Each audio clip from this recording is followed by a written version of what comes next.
हेही बुद्धाचं मंदिर, विठ्ठलाचं मंदिर हे बुद्धाचंच आहे हे मी सिद्ध करून दाखवेन असं बाबासाहेब बोलले।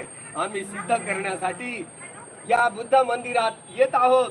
त्या गेटवरच महामायेचं चित्र आहे, प्रत्येक खांबावर हे बुद्धांचे चित्र आहे, चारही बाजूने बुद्धाच्या मूर्त्या आहेत। या गरुड खांबावर बाहू सहस्र नदी निमित्तं सायुधंतं गिरिमेखलन 14,000 भिक्षू घेऊन महाधम्म रक्षिता येऊन अरथ भिक्षू या ठिकाणी राहायचा, धम्माचा प्रचार आणि प्रसार करायचा।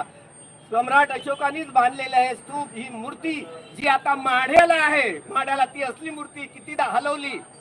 आता मात्र 18ला जो निकाल लागला, ज्या ब्राह्मणांनी मंत्र म्हणून ज्या शास्त्र्यांच्या घरी मडक्या ते विठ्ठलाचं फार तेज भरून ठेवलं आणि सुप्रीम कोर्टाने मात्र निर्णय दिला की वारकऱ्यांच्या बाजूने मात्र डॉक्टर सुब्रमण्यम स्वामी यांनी मुंबई हायकोर्टामध्ये